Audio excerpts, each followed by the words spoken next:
انسان جس گناہ میں پھنستا ہے آسانی سے وہ اگر غور کرے تو سمجھ سکتا ہے کہ وہ کیا اسباب ہیں جن کی وجہ سے میں فلاں گناہ میں پھنس جاتا ہوں۔ کچھ گناہ وہ ہوتے ہیں، میرے نوجوان عزیز غور سے سنیں، کچھ گناہ وہ ہوتے ہیں جو تنہائی کی وجہ سے انسان جن میں مبتلا ہوتا ہے۔ وہ گناہ دوسروں کے سامنے وہ نہیں کر سکتا، وہ تنہائی ہی میں اس کے اوپر ایسا ایک جنون طاری ہوتا ہے کہ وہ ایسے گناہ کر بیٹھتا ہے جس سے اس کی صحت بھی خراب ہوتی ہے، آگے چل کر زندگی میں اس کو بہت شرمندہ ہونا پڑتا ہے، اس کی شادی شدہ زندگی کامیابی سے نہیں گزر سکتی، وہ بیچارہ اپنی بیوی کو سے آنکھ میں آنکھ ملا کے بات نہیں کر سکتا۔ ایسے گناہ انسان سے تنہائی ہی میں ہوتے ہیں اور نوجوانوں سے کثرت سے ہو رہے ہیں اس دور میں۔ ایسے لوگوں کو چاہیے کہ وہ ایک بات تو یہ اپنی زندگی کا وظیفہ بنائیں کہ ایسی تنہائی سے اپنے کو بچائیں۔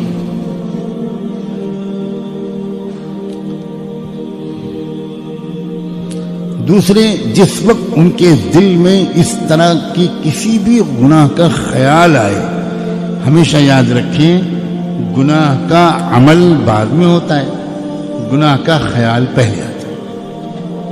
کسی بھی عمل کا عملی طور پر کر گزرنا یہ دوسرا مرحلہ ہوتا ہے، پہلا مرحلہ ہوتا ہے خیال کا۔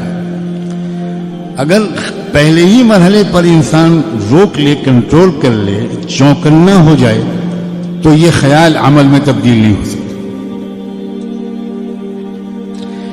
اس خیال کو سے رکنے کا راستہ کیا ہے؟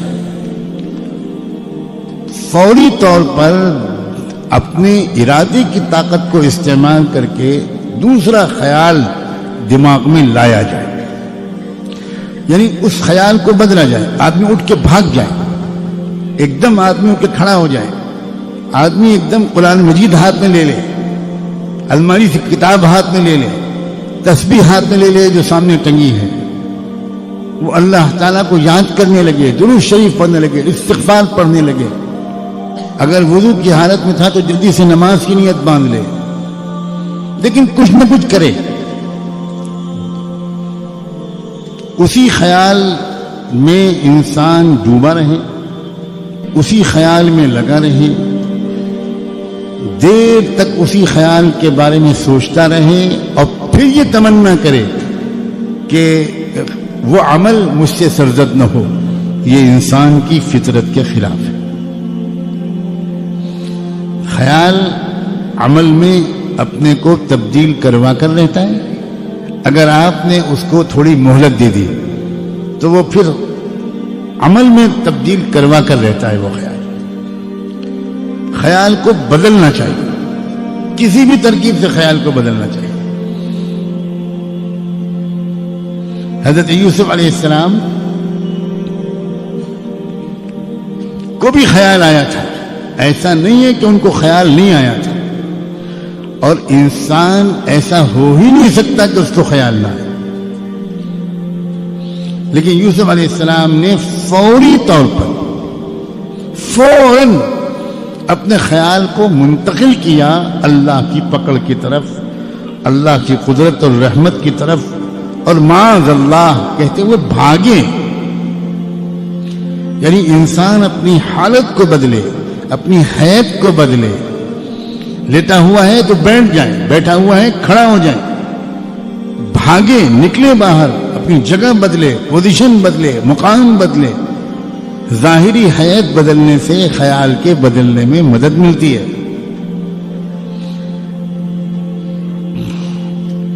کوئی یہ ساری ترکیبیں نہ کرے تو اس کا مطلب ہے کہ اس کے اندر اس گناہ سے بچنے کا جو ارادہ ہے وہی پورا پکا نہیں ہے، وہی سچا نہیں ہے، ابھی وہ اس گناہ کی نحوست کو سمجھ نہیں پایا، ابھی وہ اس گناہ کے نقصانات کو سمجھ نہیں پایا۔ عزیز نوجوانوں کو پوری دنیا میں اللہ یہ سمجھنے کی توفیق دے کہ زندگی کا سب سے قیمتی حصہ ہے جوانی. بننا ہوتا ہے جن انسانوں کو وہ جوانی ہی میں بنتے ہیں، بگڑنا ہوتا ہے جن کو وہ جوانی ہی میں بگڑتے ہیں. اگر یہ حصہ زندگی کا، اسی میں وہ صحت ہوتی ہے، اسی میں وہ قوت ہوتی ہے کہ انسان اس میں زیادہ سے زیادہ نیک اعمال کر سکتا ہے. بڑھاپے کی معذوریاں، مجبوریاں یہ تو تبھی معلوم ہوتی ہیں انسان کو جب خود بڑھاپا اس کے اوپر حاوی ہو جاتا ہے. اب اگر اس عمر کے اس منزل کو انسان نے گزار دیا ان گناہوں میں، تو سوائے اس کے کہ اس نے اپنے آپ کو دیمک لگوا لی اور اس نے اپنی صحت کو بھی تباہ کیا، چہرے کا نور بھی ختم ہو گیا، دماغ کی یادداشت بھی ختم ہو گئی، فیصلہ کرنے کی طاقت بھی جاتی رہی، صحیح غلط میں فرق کرنے کی استعداد بھی کمزور پڑ جاتی ہے. تو اپنے نفس کو سمجھائیں اور اس معاملے میں یعنی ترک معاصی کے معاملے میں، گناہوں کے چھوڑنے کے معاملے میں سنجیدہ بنے. یہ جملہ حساس آدمی کے لیے بہت کافی ہے. جو انسان یہ کہتا ہے کہ مجھ سے گناہ چھوٹتے نہیں، شاید اس نے اپنے گناہوں کے چھوڑنے کا سچا ارادہ ہی نہیں کیا.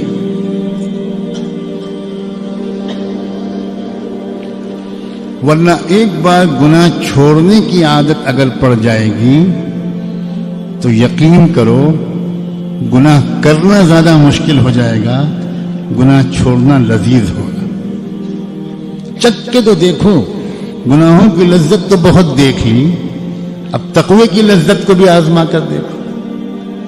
اب گناہوں سے پاک صاف زندگی کا جو سرور اور مزہ ہے اس کو بھی چکھ کر دیکھو، اس کے ذائقے کو بھی چکھ کر دیکھو. اس کے ذائقے کے چکھنے کے بعد گناہوں کے جھوٹے ذائقے کی طرف آنکھ اٹھا کر دیکھنے کا بھی دل نہیں چاہے.